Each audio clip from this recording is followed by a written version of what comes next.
नमस्कार। डिजिटल भूमि की खास पेशकश तारों की बात में मैं पायला हूँ, आप सभी का स्वागत करती हूँ। जैसा कि आप सभी को ज्ञात होगा कि कल निर्जला एकादशी का व्रत है, तो इसी उपलक्ष्य में आज हमारे साथ मौजूद हैं पंडित प्रमोद चंद्रदानी, जिनसे आज हम एकादशी के व्रत की विधि विधान व पूजा के बारे में कुछ खास चर्चा करेंगे। तो पंडित जी, सबसे पहले तो आपका हमारे चैनल पर हार्दिक स्वागत है।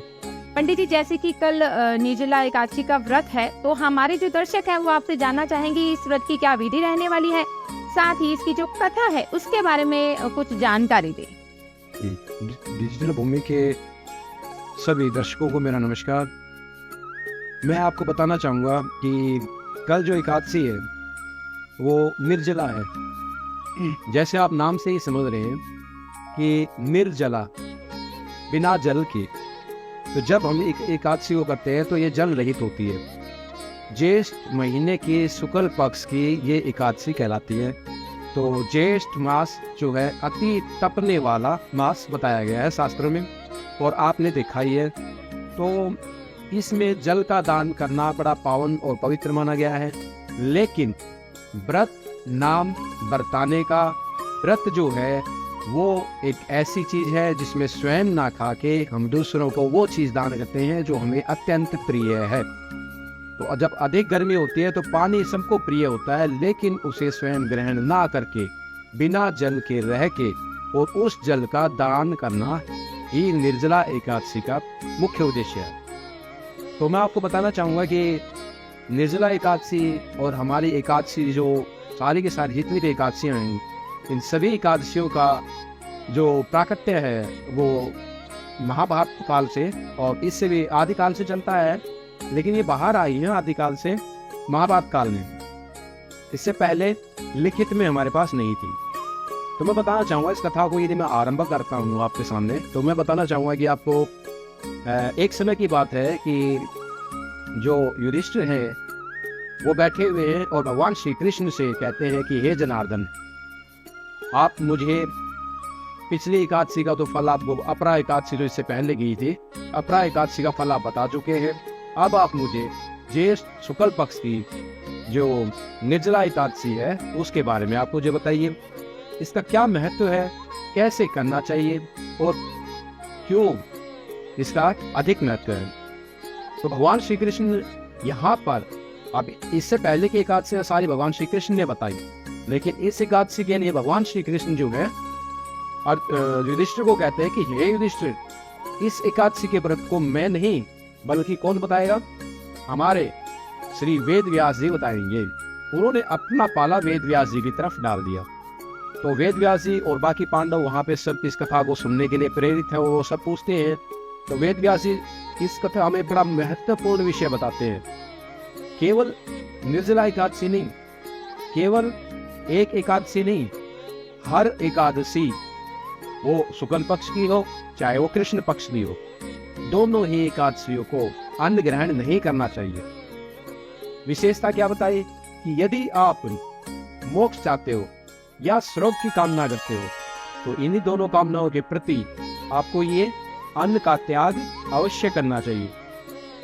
जो ऐसा कह रहे हैं तो बीच में भीम बोल उठते हैं कि हे पितामह, क्योंकि वो उनके दादा लगते थे, तो उनको कहते हैं कि हे पितामह, मेरे से नकुल और सहदेव, अर्जुन, माता कुंती, ये सभी जब व्रत करते हैं तो मेरे से भी कहते हैं कि इस व्रत को करो, ये जो है आप ही अन्न छोड़ दिया करो। लेकिन मेरे अंदर एक विशेष तरह की वक्र जो है ज्वाला जलती है, वक्र अग्नि, वक्र अग्नि, अग्नि का ये नाम है, तो वक्र अग्नि जलती है। और वक्र अग्नि साधारण भोजन से भी नहीं बुझती, मुझे औरों से भी अधिक खाना पड़ता है। आप व्रत की कैसे कह रहे हैं, ये व्रत करते हैं तो मुझे तो और अधिक खाना होता है, तो मैं बिना खाए कैसे रह सकता हूँ। तब ऐसा कहते हैं तो हमारे वेद व्यास जी कहते हैं कि यदि मन में इच्छा है तो करो, और यदि आपके संकल्प में कमी है तो मत करो। तब कहते हैं कि एकादशी जो निर्जला एकादशी है उसका क्या महत्व है। तब बताते हैं वेद व्यास जी कि निर्जला एकादशी तो अन्य एकादशियों से अत्यधिक कठिन बताई गई है। बकायदा हाथ में जल लेके संकल्प करके, इसमें संकल्प करके ये सब हमें संकल्प के द्वारा छोड़ना होता है कि हे जनार्दन, हे परमपिता परमात्मा, मैं आपकी एकादशी करूं। और प्रातःकाल कुल्ला आदि से जो पानी होता है उसके सिवा मैं जल को छूऊंगा भी नहीं। ऐसा संकल्प लेके जब आप एकादशी करोगे तभी आप इन पदार्थों के, इन कामनाओं के भागी हो सकते हैं जो आप परमात्मा से चाहते हैं, अन्यथा नहीं। इस तरह की बात सुन के भगवान श्री कृष्ण की तरफ से इशारा करते हुए भीम कहते हैं कि आप जल तक भी छोड़ने के लिए कह रहे हैं, तो ये संभव कैसे है?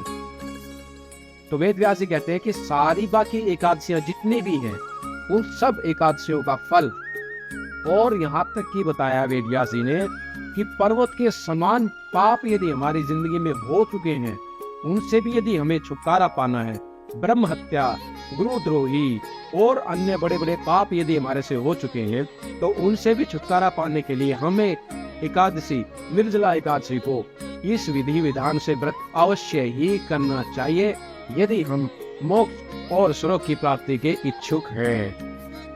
तो इस प्रकार व्रत बताने में उन्होंने, वेद व्यास ने उनको बताया, तो दोनों की चर्चा होती है कि खाना कैसे खाना चाहिए। वो बताते हैं कि विधि विधान से जो है संकल्प करना चाहिए। संकल्प करने के बाद आपको एक कलश धारण करते हुए एक बढ़िया ताजा जो नया मटका हो उसको जल से भरना है, और एक मंत्र जो उनका दिया कि हे देव, भगवान श्री हरि को याद करते हुए कि देव देव ऋषिकेश संसार वर्त तारकः उद कुंभ प्रदानेन नयमाम प्रमाम गतिमनम। हे परमपिता परमात्मा, हे ऋषिकेश, हे जनार्दन, इस संसार में उतारने वाले मैं इस जल से भरे घड़े का आप प्रदान करता हूँ, मुझे परम गति प्रदान करें। इस प्रकार आप दिन में जो है पूजा पाठ कीजिए, विधि विधान से सत्संग आदि कीजिए, कीर्तन आदि कीजिए, जल का अधिक से अधिक दान कीजिए। अन्य इसमें हमारे यथास्थान यथा संभव के अनुसार जैसे जैसे रीति रिवाज होते हैं उनके अनुसार अनेक तरह के दान है। जूता दान करने से बताते हैं कि जो है बड़े बड़े पाप नष्ट हो जाते हैं। छाता दान करना चाहिए जो गर्मी से बचाता है, और जल की सुराही दान करनी चाहिए। वस्त्र, ठंडे वस्त्र आदि दान करने चाहिए। ब्राह्मण को श्रद्धा पूर्वक दान दक्षिणा आदि देके इस व्रत को आप कीजिए। इस प्रकार वेद व्यास जी द्वारा बताया गया ये भीम का व्रत है। कथा के अंदर तो ये इतना ही आता है, और कथा के अंदर आता है कि भाई उन्होंने व्रत किया। लेकिन मैं इस कथा को थोड़ा सा और आगे आपको बताता हूँ कि जब भीम इस कथा को करते हैं, व्रत को करते हैं, ये सुबह सूर्योदय से लेके अगले दिन द्वादशी सूर्योदय तक का व्रत है। यानी कि सुबह सूर्योदय से पहले नहाना धोना कुल्ला आदि जो है वो कर लेना चाहिए।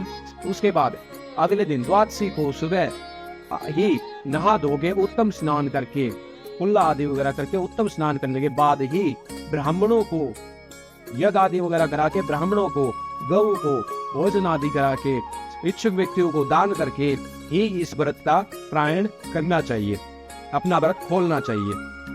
जो इस विधि से करता है तो उसका कल्याण निश्चित है। तो इस प्रकार भीम जब ये व्रत को करते हैं, तो मैं आपको बताऊं कि भीम करते करते जो है ऐसा समय आ जाता है भीम के सामने कि भीम बिल्कुल ये कहते हैं कि यदि मुझे अब जल नहीं मिला तो मैं मर ही जाऊंगा। तब ऐसे भीम का जो हाथ था उन्होंने ऐसे बना के, इसमें जो एक खड्डा बनता है छोटा सा, ये छोटे से खड्डे में जल डाला और इसको पिया, आचमन किया, आप ये कह सकते हैं। तो ये कितना कठिन है। आज महाभारत काल में ये जितना कठिन था, तो आज आप इसको कर पाए। मैं परमपिता परमात्मा से इसके लिए प्रार्थना करूंगा आप सभी इसमें सफल हो, सभी के लिए कल्याणमयी हो, सभी के लिए कल्याणकारी हो। इसीलिए व्रत अवश्य ही करना चाहिए जी। तो पंडित जी, आप हमारे दर्शकों को कल का सही समय बताएं और साथ ही कुछ ऐसा विशेष बताएं जिससे हमारे दर्शकों को उचित लाभ मिले। जी, मैं आपको बताना चाहूंगा कि एकादशी जो है आज दोपहर 1:08 से आरंभ हो चुकी है और ये कल 1:46 दोपहर तक रहेगी।